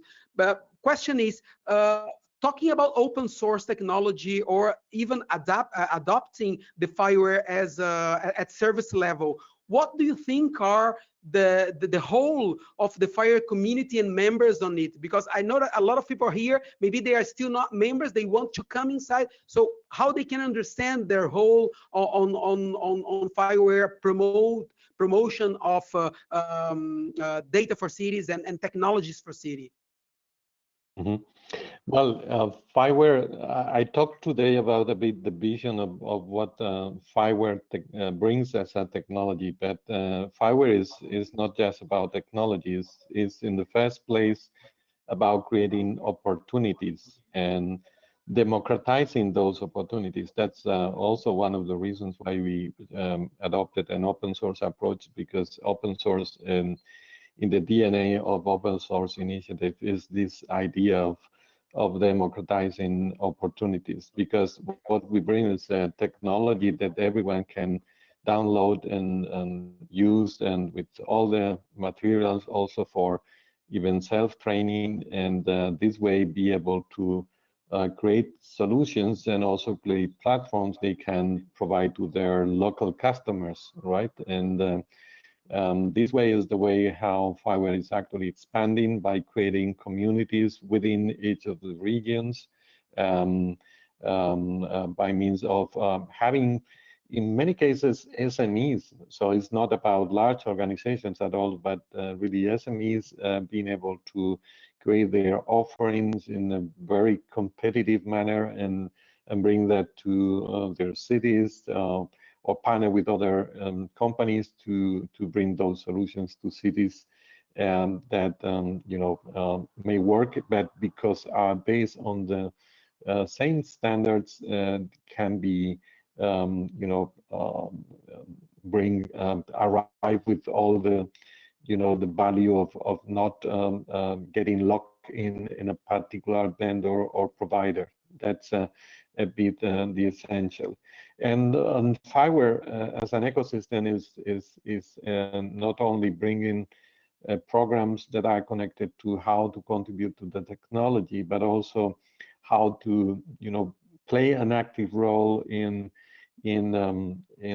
fostering adoption of FireWare. And here I think it's worth mentioning programs like the FireWare iHubs network that we have. I encourage people to join the next FireWare iHub webinar that I believe is going to run next Tuesday. But in any case, all the information you can find on the website. And FireWare iHubs are those centers that work in local in the regions to be the active ambassadors of FireWare in those regions, providing training, providing support, coaching locally, and helping to develop the community locally. In addition, also we have a number of programs that are starting now in terms of connecting to accelerators, connecting also to university and academia. So a quite extensive set of programs going beyond pure technology, where I think everyone can participate, and we would be more than welcome to welcome, if you allow me the redundancy, to join the ecosystem, join the community, and help us in this mission. Thank you, Juan. It's a pity that we cannot meet in person this year in the big events of FireWare. It's really good for networking and to understand how important it is. But now digitally, we are more. I mean, FireWare is more present than ever, right? I mean, it's very easy now to connect and to get more information. Thank you very much. If you have more questions for our speakers, you can drop these questions in our chat. And to not lose so much time, let's go already to the second part of our event, and I will start inviting to the stage Dr. Yasunori. Yasunori joined the NEC in 1987 when he concluded his PhD. Can you hear me? Okay, you are here. Yeah.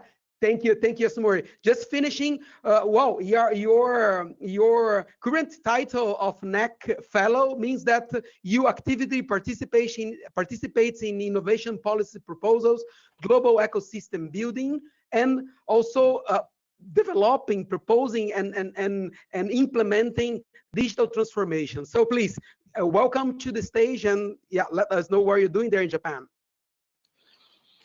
Thank you very much, Renato, for the introduction, and good evening from Tokyo. It's my great pleasure to join today's Smart Cities Day and elaborate on how smart cities in Japan, particularly those using fiber, are moving forward through a collaborative approach. So next slide, please, and one more, please. Next, I believe that what I'm saying by collaboration had threefold significance. The first one is the global collaboration. There are already lots of advanced technologies and services in Japan, but in the urban life space, people are used to long existing public services that are still pretty much analog, although Japan is foreseeing many societal challenges in coming decades. And thus, the global collaboration is truly important to accelerate digitalization and furthermore, to establish a consensus on the importance of interoperability as well as how to implement it. The second one is a collaboration between cities in order to make smart cities services citizen-centric or citizen-friendly and also scalable. Also, this aspect is of course useful in sharing good practices and thereby reducing procurement risk for cities. The third point I want to make is the regional collaboration, meaning the formation of stakeholder ecosystem working together, such as local public-private partnership, and this is important as a sustainability mechanism for implementing innovations. You know, we don't want something that just stops after doing. So NEC has been working on two things. One is the high-level policy proposals to the central government of Japan advocating fiber. Fiber as technology enabler for data-driven collaboration, and also the fiber ecosystem as a leading practice to drive digital innovation in urban communities. At the same time, we have been working with several cities under a multi-stakeholder approach with the hope that these cities will come up with meaningful outcomes after adopting. The city of Takamatsu was the first city in Japan to decide adoption of fiber and built their common IoT platform in order to enable cross-domain data sharing. At the same time, the city government also invited regional stakeholders and established Smart City Takamatsu Promotion Council. This council consists of several working groups, and each of them is defined according to prioritized regional challenges, such as disaster management, which is a very important topic in Japan, and tourism stimulation, welfare of elderly people, and traffic safety. And as you can see at the top column in the slide, showing each working group subject, such a focused approach has proven to be quite successful in making quick wins, demonstrating visible or even quantitative outcomes. And it is really amazing to see that the member organization of Smart City Takamatsu Council, which was actually 6 when they started in 2018, has now increased to more than 80 as of September this year. And as a next step further, Takamatsu City, together with 2 neighboring municipalities called Kanonji and Ayakawa, started to work on IoT-leveraged wide area disaster management this year. These municipalities are now operating a shared disaster management dashboard for real-time situation awareness and timely decision-making. The photograph in the middle shows the 3 mayors when they signed the agreement on the shared use of the IoT platform after developing some cost-sharing model. Such a collaboration, of course, enables more comprehensive and precise understanding of disaster-related situations. But let me also point out that many residents in Kanonji and Ayakawa, they commute to work in Takamatsu during daytime, and the disaster management services provided beyond city boundaries are something that indeed benefits such commuters. Now let's go to Kakogawa City, which also introduced fiber in 2018. This city has its basic strategy of making it the city of choice for child-raising families. Even before that, as shown in the bottom right of the slide, the city installed what they call a watch-over camera in the city area in order to prevent crime incidents. Actually, Their operation turned out to be quite successful in drastically suppressing crimes while receiving almost unanimous support from Kakogawa citizens. And in 2018, the city started to expand the watchover services to a broader range of well-being issues, including care for elderlies and children, as well as to the convenient living environment. One unique feature in Kakogawa is the city is utilizing Fiverr-based common platforms also to publish a wide variety of open data that are available in the form of NGSI API. In the case of recent COVID-19 situation, when many of the local restaurants had to close and instead wanted to newly start food takeout services, the city immediately collaborated with the local businesses and added takeout-ready information and shop messages onto their Kakogawa open data portal. The city official indeed comments that a flexible and scalable feature of Fiverr is indeed becoming a great value add to the city's smart city journey. Toyama City implemented the city's smart city platform using Fiverr and also the LPWS sensor network that covers 98% of the populated area of the city. This was out of the purpose of harnessing real-time information for creation of regional new business. The first project utilizing this platform was a safety care pilot for elementary school students, for which every kid carries GPS sensor upon parents' agreement, of course. From the diagnosis of trajectory patterns of students, some useful insight was obtained. Whereas the students are taught by teachers to walk along predefined streets or specific streets to commute to school for safety reasons. But they found that some students are actually taking shortcut paths by entering into parking yard of local supermarket. So the teachers were able to immediately warn students not to do so. By integrating such IoT information and some others, such as road reconstruction schedules, school, parents, and local authorities are working together for enhanced safety care for children. This project started with 2 elementary schools, but after seeing such successful outcome, the city's plan is to apply the service to all other elementary schools in the region. In the meantime, the city government opened the platform for the use by local business players, and the city is happy to see that many companies raised their hands with new service proposals and started using the platform for experimentation of their innovation ideas. They are now in their second year, and the number of such pilots are even further increasing into a large number. Next slide, please. Now, Japan is in the process of sharing reflections of successful use cases in the form of Japan's Smart City Reference Architecture. This was formulated and published as the deliverable of a government-funded project called SIP, and here NEC played the leading coordinator role of the consortium. In brief, this architecture translates Japan's vision of Society 5.0 into smart cities. There are several viewpoints that are then classified into 2 important building blocks. These are smart city management framework for sustainable partnership and the business models, and city operating system as enabler of interoperability, data exchange, and scalability. In the white paper and supporting guidebook, the strategic approach of the 3 Cs I have outlined today are described in the city management section as the leading practices for Japan. There have been years of effort by smart city initiatives also in our country, but these used to exist mostly fragmented, and such a situation has made it difficult for good practices to be shared, services to scale in a cross-domain manner, and make the community ready for changing issues over time.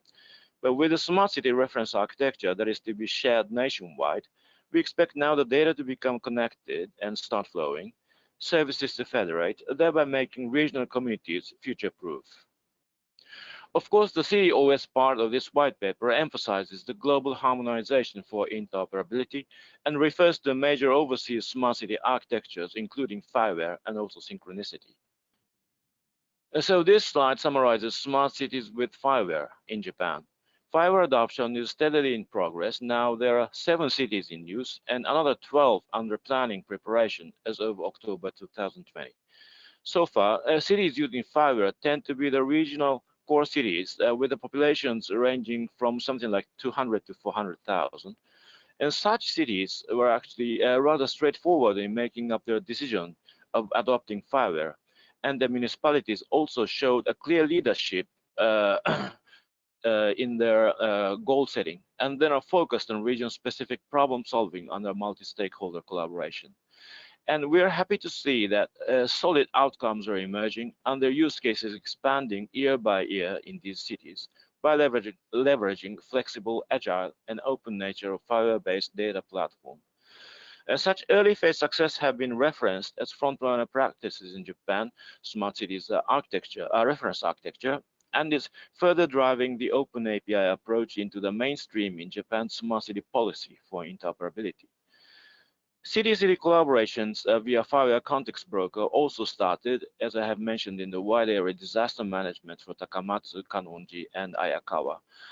There is another demonstration of Mars app sharing, for which related mobility companies in Toyama and Takamatsu participated. So this is my concluding slide, showing what smart city means to a country like Japan, which is a mature and also aging society. Technology implementation is not the ultimate goal, but the more fundamental goal is the revitalization and sustainability mechanism. And for this reason, there has to be a management innovation toward a self-sustaining community. The lower charts show the clues to such self-sustaining city management. Along the course of digital transformation, new services should become federated and with holistic business model that makes sense. And how this can be done critically owes to the citizen-centric problem-solving approach. In order to do so, each community must focus on its region-specific challenges and opportunities, and that is enabled through the collaboration of regional stakeholders from government, business, and academia. Thank you very much. Thank you very much, Yasunori. Thank you very much.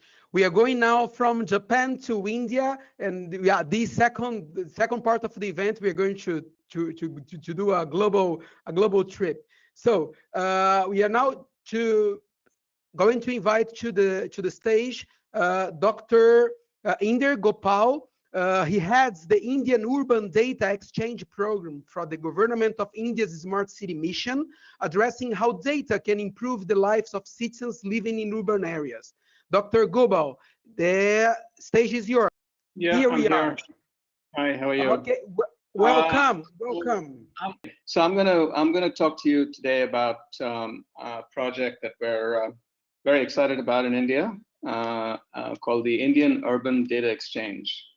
And it's a project that's about 2 years old, and it is now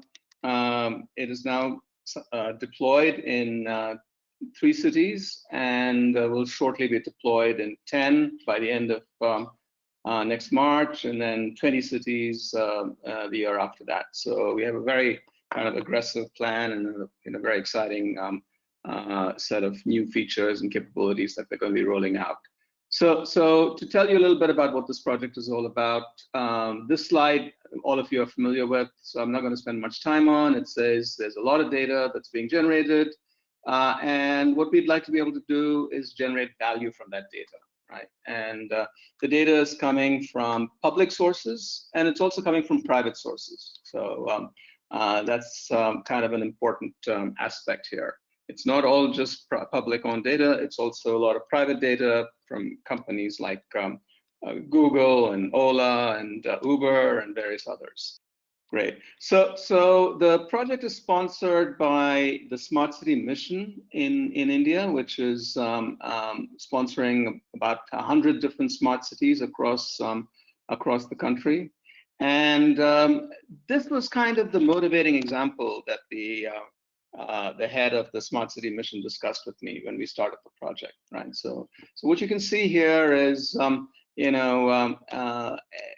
emergency response requirement, but you see police with all kinds of different information. They have cameras, they have public address systems. The fire department has different kinds of information, smoke detectors, panic buttons.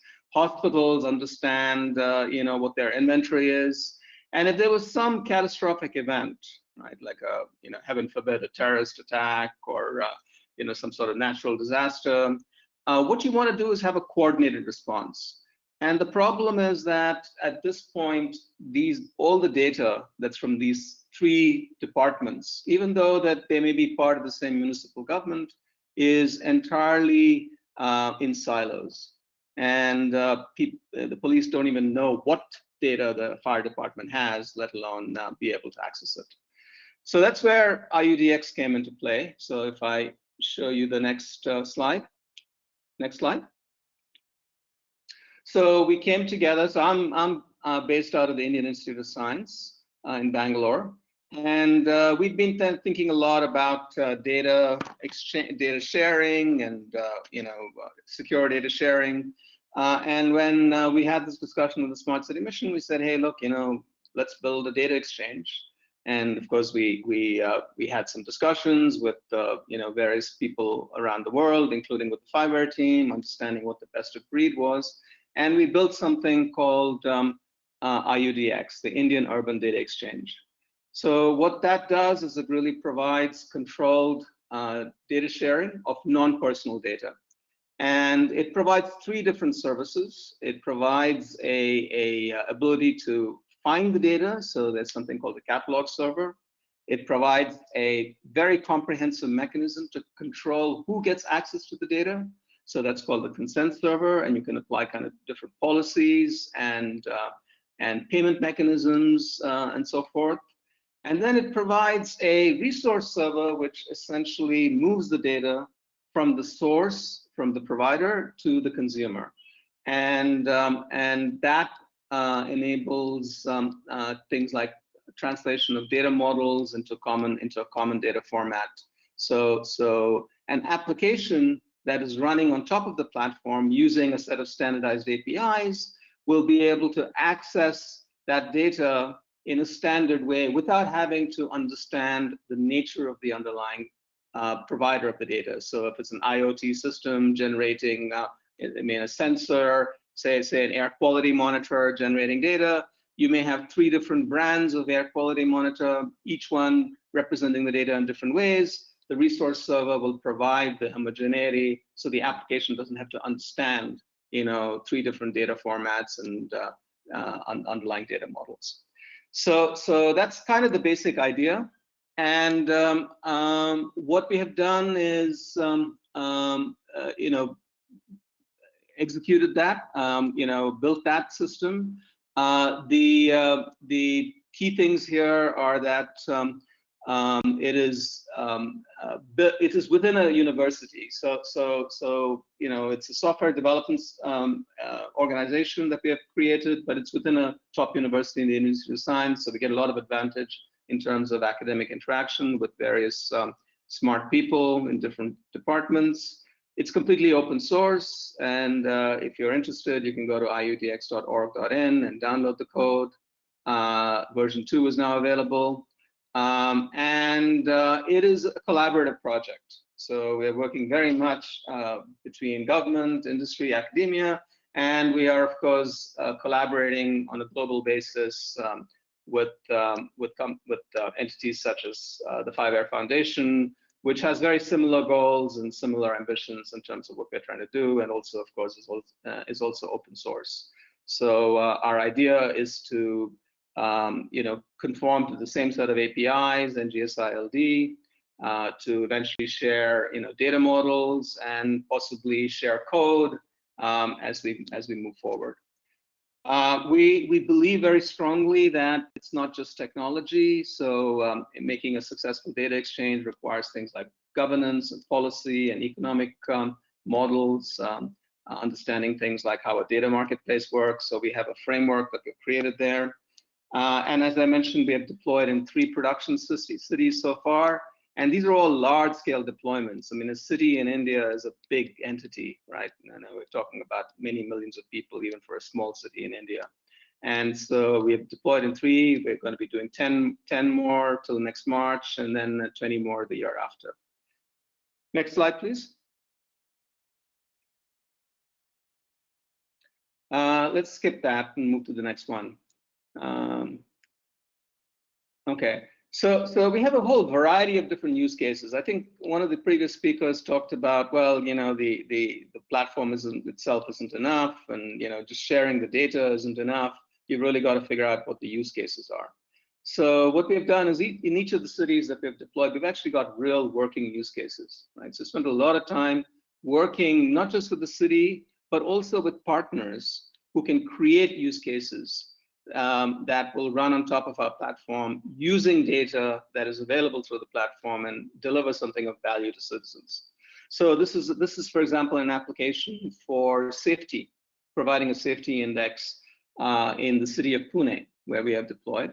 And it's built on top of our platform by a small company called SafetyPin, a startup. So they're using data, they're connected to the IUDX platform. And what you can see here is a safety index of the different streets in a particular neighborhood in the city. And the green, as you can see, indicates that the street is safe. If you were walking through the city, you would pick the green route, and you can see there's a green path that you would rather take rather than taking the red path. The unique thing here is that the computation of each safety index is a combination of multiple different data sources.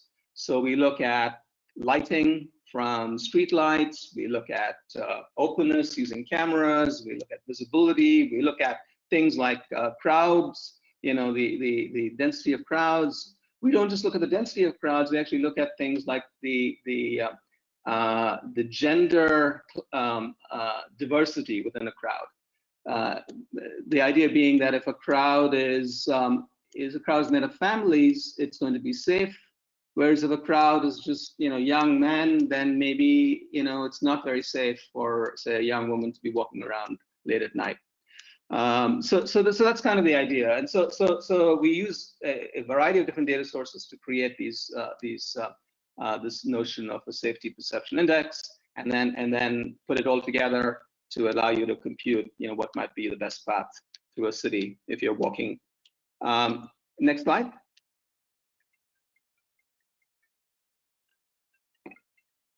Excuse me. We have a whole variety of other use cases that we're constructing. Things like in the city of Surat, we're doing, the ability to understand occupancy. Not just bus arrival time. Everyone understands how to do bus arrival times by looking at, the locations of buses. But what if you also wanted to know in real time, how many people there were on the bus and whether there was a seat available, and whether you would have the opportunity to do social distancing, given COVID times.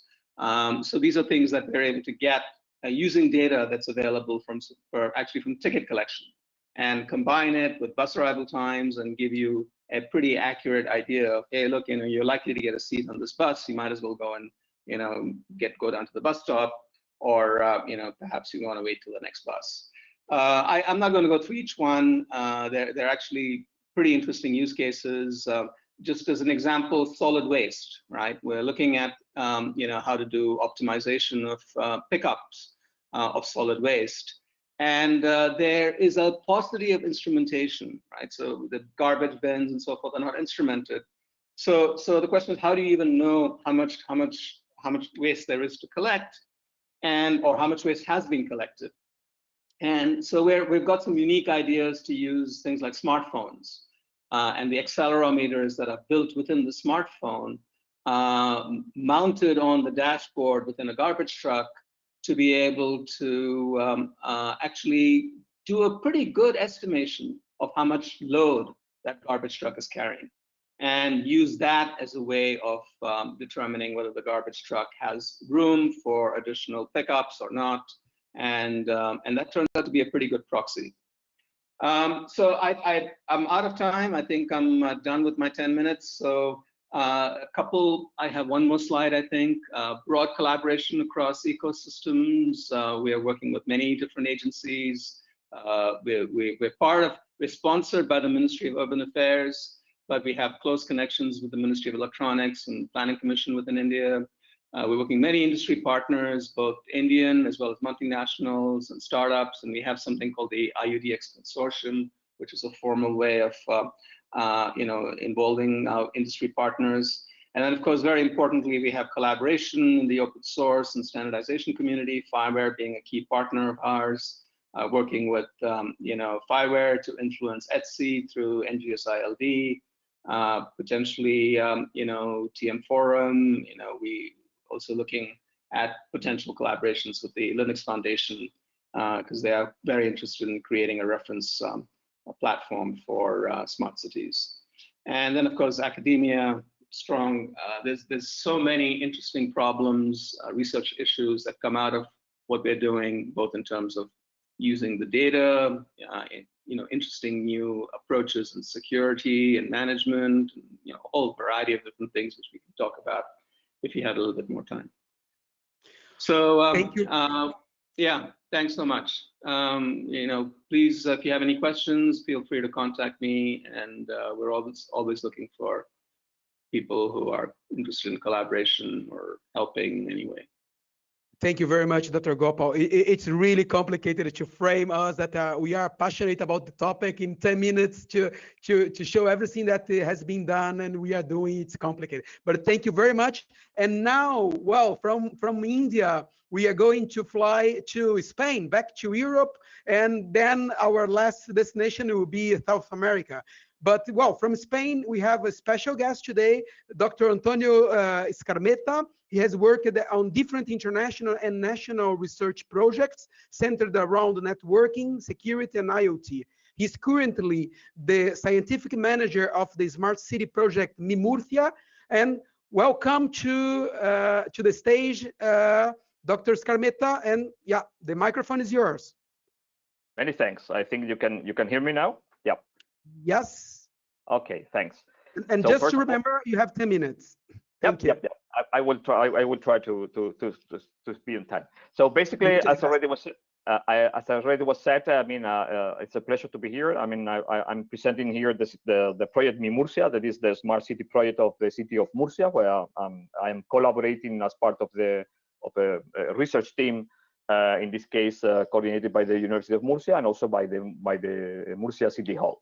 So just to give you, a small comment about why we start with this project, because I mean, Murcia is the 7th city in Spain that have several projects, or they already have several projects in areas like energy efficiency, like mobility, etc. And it was thought that it could be a quite interesting incubator to do a pilot that tried to be cover different areas, different aspects of the city. That's not to focalize on one sector.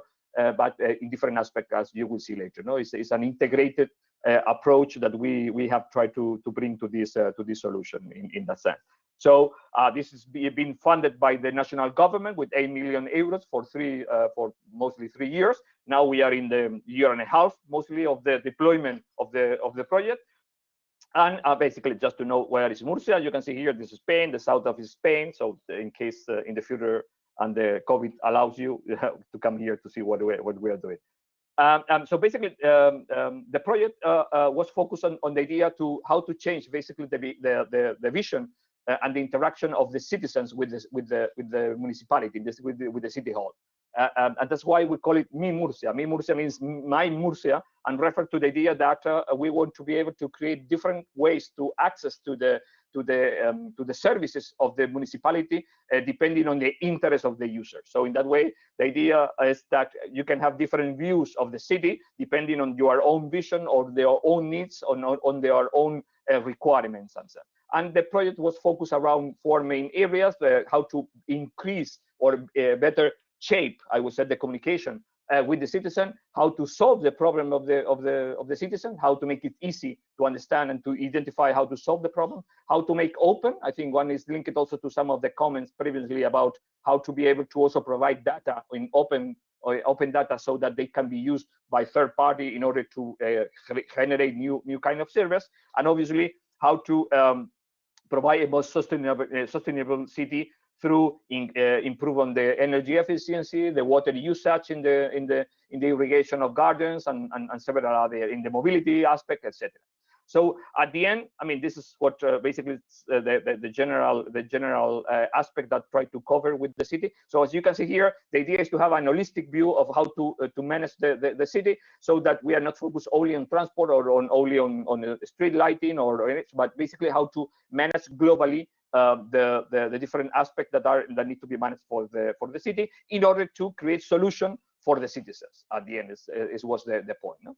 And in that sense. So for doing that, we basically the initial idea. Later you will see basically some instantiation of the platform was to create something like okay, we need a platform. Basically, this is the baseline, a platform that over which we can create different kind of services, if you like, the social way to communicate with social network, to create a new office models for the citizens, and in order to reach all the 4 areas that we want to manage. And at the end, in the bottom, we need to integrate all the necessary aspects of the city. So from the municipality services to the parks, lighting system, urban mobility, urban quality, all the different issues that are linked to the city. So that are more linked to the sensorization, if you like, of the city, and how these are going to bring need to be integrated first, and secondly, how they can be used to solve the problem of the citizens, our senses. And for that, basically, our vision from the beginning, and this here is where basically comes, I would say, the interest on the firewall stuff, is that we always understood that we need to be able to have a solution that could be open platform, that could be able to support interoperability mechanism, and that's why NGSI for us has been a key player on this definition, because basically the main idea is that at the end we are requesting now to any kind of entity that want to interact with the city or to provide ICT services that they need to interoperate using NGSI LD. NGSI, and basically in the future could be NGSI LD as an extension of that one. And at the end, the main idea in that way was to, okay, either from the sensor side, either from the services, either from the existing infrastructure elements, or either from the existing solution that already are being provided in the city, we need to bring them all together. We need to be able to allow the interoperability between all of them, and based on this, being able to create solution to orchestrate basically the flow of information from the different components in order to create solutions that improve the way the city is interacting or with the citizen or inside in order to solve the problems in that sense. Obviously, that also implies create new channels of communication so that we can be more contextualized. The idea is that the citizen can receive information depending on the day of the week, of their interest or different aspects. And additionally, as I already said, to improve the management of the services based on this interoperability and with real-time information that we can have from the different situations. We want to be able to know the situation of the city, and based on this, take decisions at the end, I would say in some sense. And obviously, as I already mentioned, to have this kind of open data that also can help in the future to create new kind of solution in the city. So as I already mentioned, the keywords here are interoperability. So create endpoint for allowing this integration to facilitate the communication mechanism and to support the data exchange between the different entities. So, and now what I'm putting here is quite important. The municipality provide an agreement so that any entity that want to communicate, for example, for the new tenders on the traffic management, of the park maintenance, etc., they need to provide their information, their data. They need to connect on real time using, or at least on certain real time, to the platform in order to supporting NGSI and the data models that we are defining as part of the solution in that sense.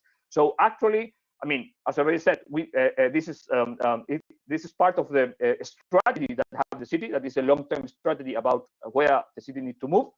So in the scenario that actually we are working on the first integration, here you can see some kind of services. So for example, we have already a system that allows the end users, the citizen, to using the mobile device provide information about incident to the city so that they can report the incident, and they basically they can have a track on the situation of the incident when they are solved, and provide any kind of feedback about that. To create, we have connection to all the buildings of the municipality in order to get information about energy consumption, temperature, humidity, all other aspects. We have information about the traffic management, so we are able to understand which are the roads, the streets that are more congested, this can be provided to the citizens also at the same time in order to solve problems like traffic, travel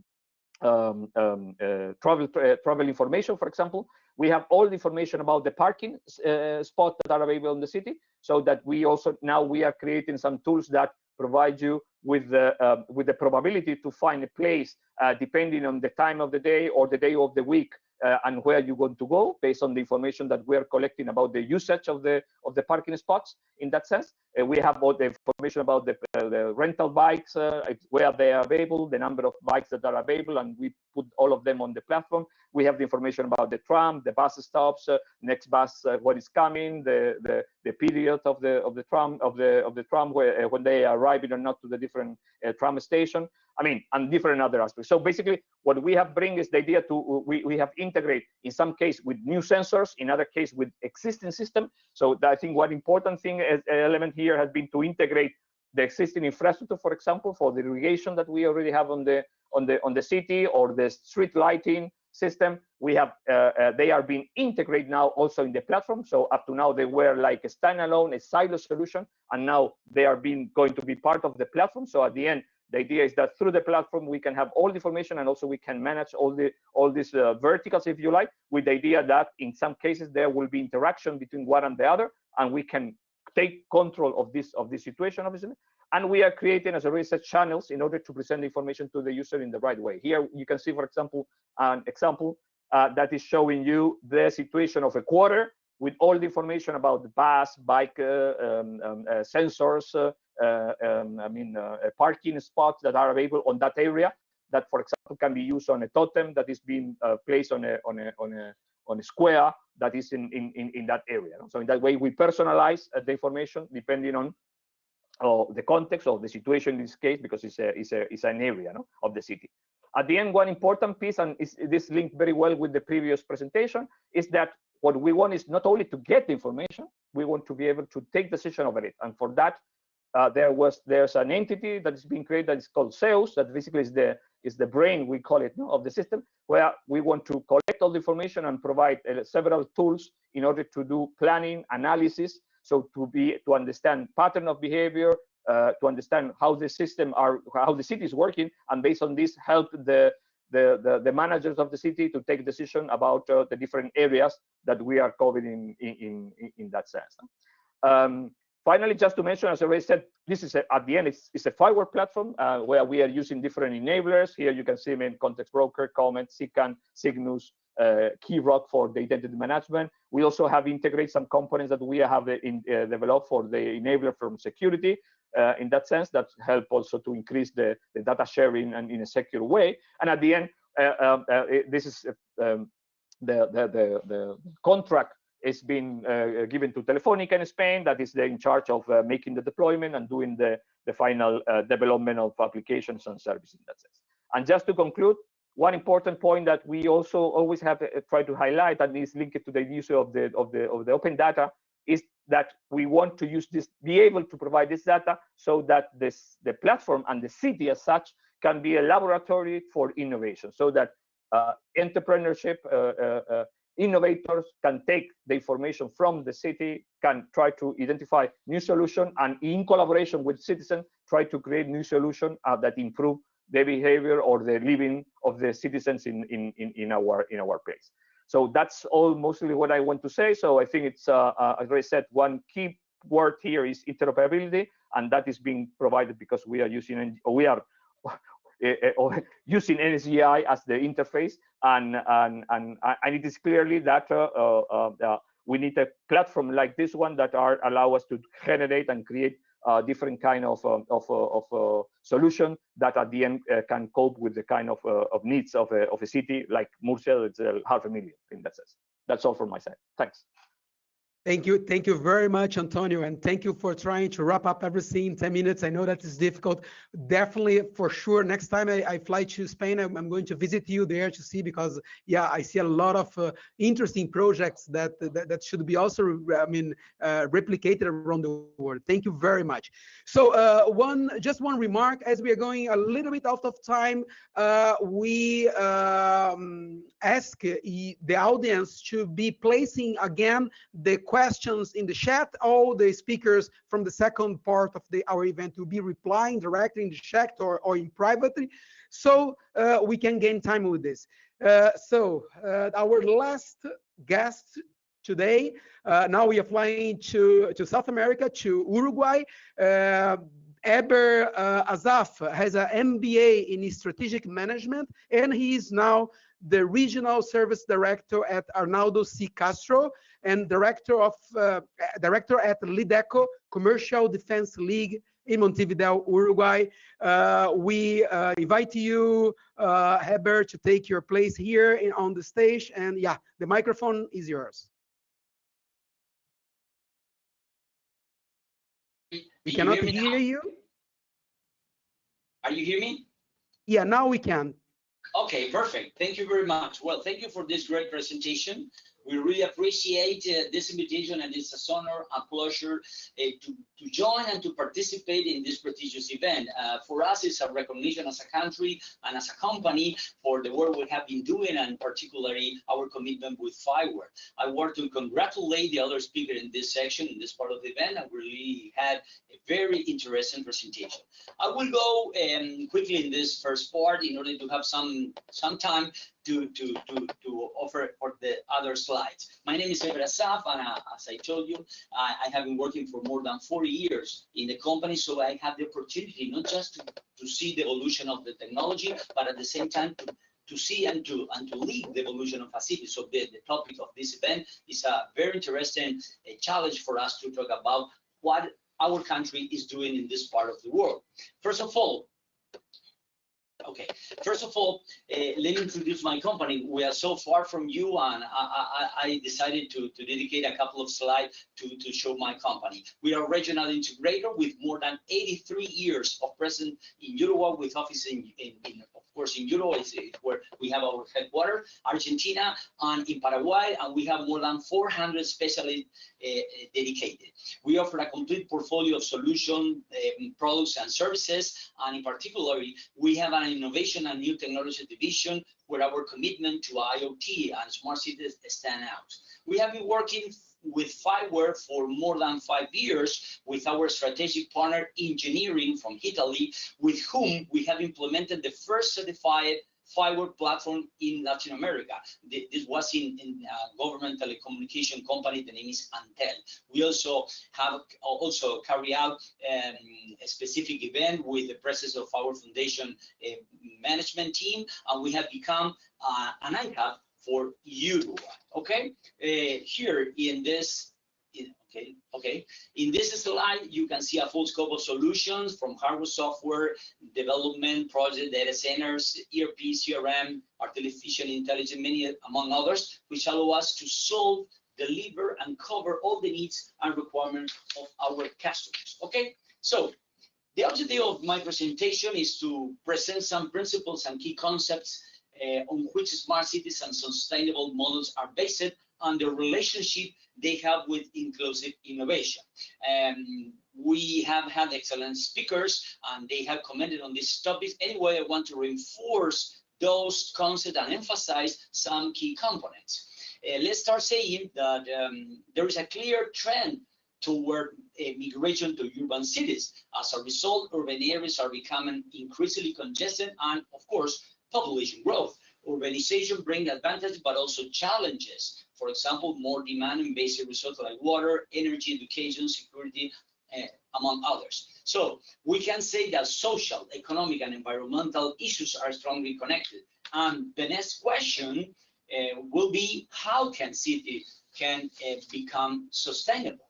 So to try to answer this question and try to find a way to become sustainable, let's share with you that Gartner pointed out that what really matters when we approach the smart city concept is how different sectors, not just public sector, cooperate and how they can exchange value information. Of course, there is technology involved in this process, but this is not enough to make cities smart. Cooperation requires strong governments and a roadmap.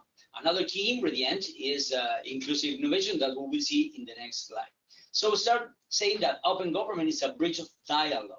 a space for the construction of consensus between society and government, promoting transparency, fighting corruption, and empowering citizens. For example, initiatives such as the Alliance for Open Government, for these acronyms in English, arise with the purpose of providing an international platform for domestic reforming commitment to making their government accountable and more open. But cooperation and information exchange are central ideas in a smart city. These ideas are shared with the open software movement. And open source software is available source technologies, application, and solution for smart city, but also offered with a culture of sharing and reuse. These generate a high level of trust for public and private institutions of any kind. So we can say that the key formula is to combine open government with open source technologies. So let's say something about inclusive innovation. A smart city is one that places people at the center of the development, which we could define as citizen-centric. The conjunction of smart cities and inclusive innovation as an urban management strategy is what allows economic, social, and environmental development to improve the quality of life and equality of citizenship. Here, inclusive innovation refers to the potential of technology innovation in order to benefit certain social groups or regions that are excluded or marginalized. The challenge of the innovation process is to make them more socially inclusive. That is, find new, better ways to respond to social needs. The challenge here, again, is to make technology an engine of development. So, as I told you, we are so far from you. So let me comment some characteristics of my country, Uruguay, and in particular the capital, Montevideo. Montevideo is in the process of developing an evolution toward a smart city. Take into account that we are no more than 3.5 million people. So although we are a small country, it should be noted that we have a fiber optic, fiber to the home coverage network that reaches almost the entire country, as well as a submarine cable connection to the United States that, combined with the digitalization of our communications, offer one of the highest transmission speed in Latin America. In turn, telephone company Antel, that is, as I told you, is a government company, uses fiber platform and was the first certified fiber platform in Latin America. As mentioned, we have carried out this implementation with extraordinary support of our strategic partner engineer, whom we must thank to allow us to enter in the fiber world. Another very important note is the municipality of Montevideo, which also has fiber as a main platform, where the mobility center stand out for the control and management in real time of the city traffic. As an example of the government plan, several projects and initiatives to develop smart village and smart cities in some cities of the country are under analysis. Also, an idea was recently presented to start working to achieve a smart port for the port of Montevideo, which, due to its geographical location, represents a strategic logistic hub for the region. The strategy that government choose is what is defined in our term as public-private participation, PPP, also in Spanish. This has made it possible to increase the contribution of private companies to be part of the transformation of the city. Just to finish, I think I was very quick. Let me finish with this statement about how we consider will be the next frontier. Basically, is the predictive city. We believe that predictive analytics will be the next frontier to achieve maximum expression of a smart city, where incident, events, and etc. can be anticipated, and the result will be an improvement in quality of life, allowing more informed decision time. We think that the success factor in the prediction will be the indicator and driver of the development of true smart cities. So we can conclude that the smart and sustainable city initiative based on open government and open source technology, together with inclusive innovation, are presented as a strategy that promote a new urban management that allows social inclusion, where in particular technology spill over the entire society and activities. This is my overview to this topic, and in this way I'm finishing my presentation. Again, I would like to thank Fiverr team for this great event. Thank you very much.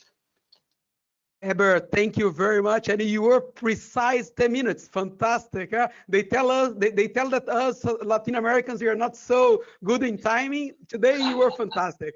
Thank you very much.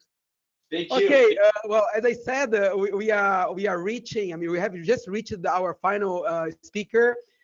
We are going to keep the chat, and all the questions will be forward as we are running out of time. And I would like to give some time now to our hosts from Fiverr, Ulrich and Christina, to do the wrap up and, well, to end this fantastic event.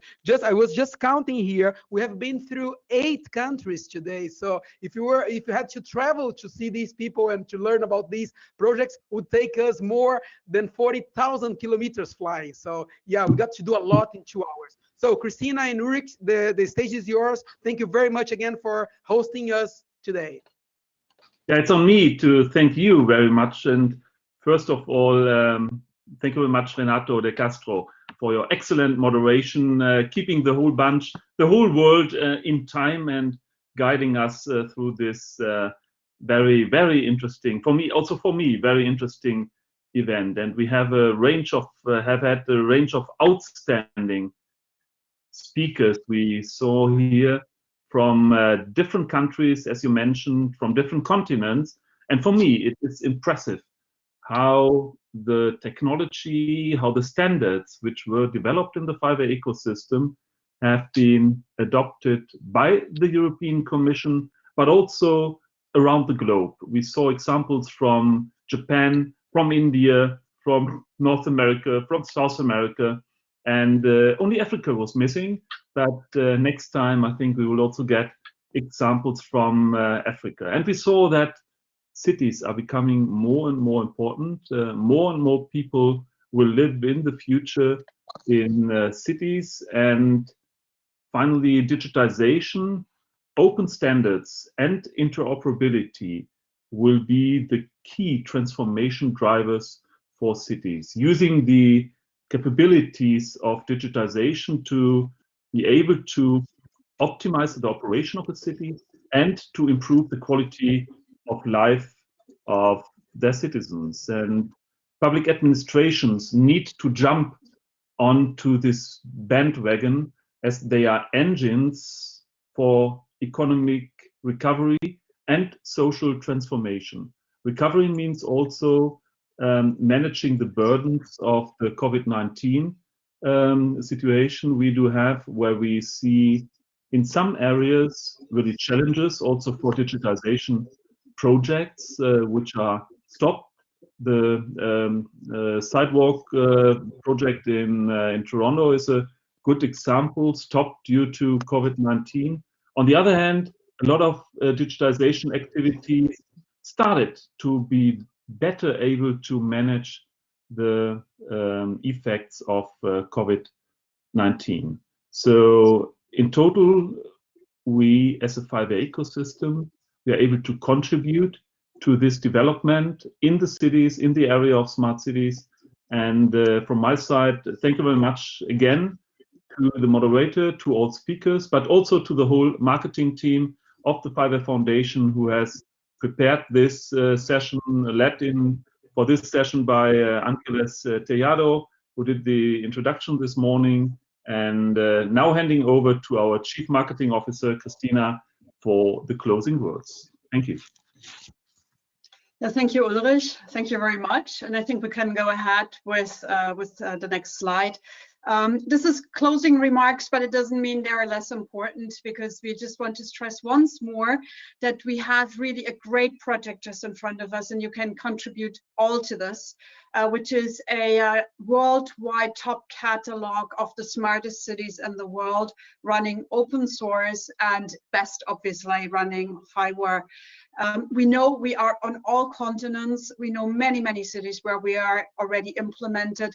But as this is the nature of open source, there is cities using Fiverr that we are not really yet knowing. So please let us know if you have anywhere close by a project that you heard about it, or where you even contributed yourself or followed an implementation.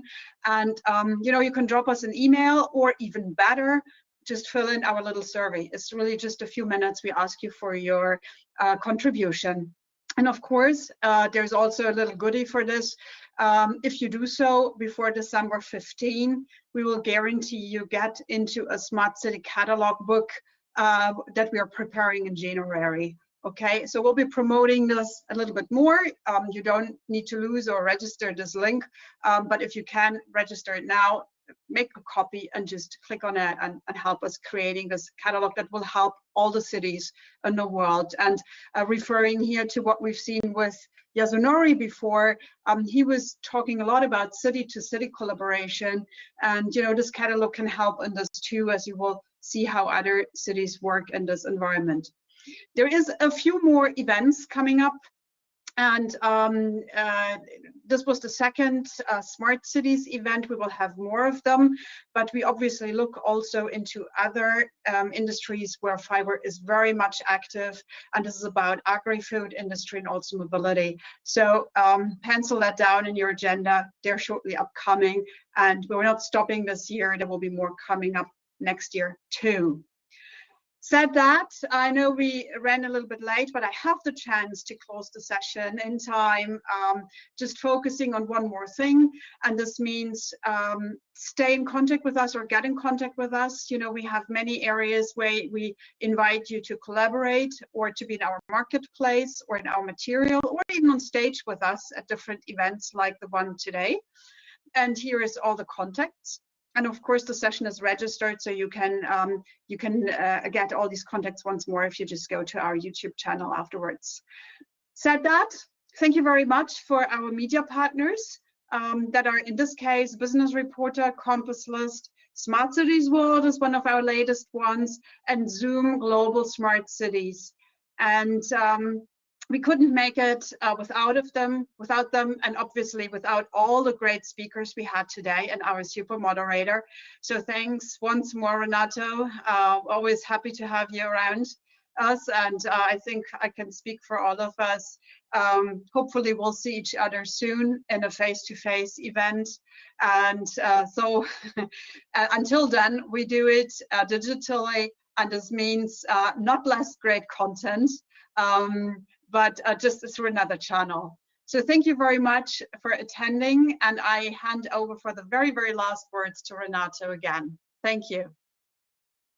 Thank you, Christina and Ulrich. It was really a pleasure. Next time I want to be a speaker to have my 15 minutes, because I have a lot also to speak. Sometimes being here moderating, I really try myself to not speak so much. But yeah, we got it to do.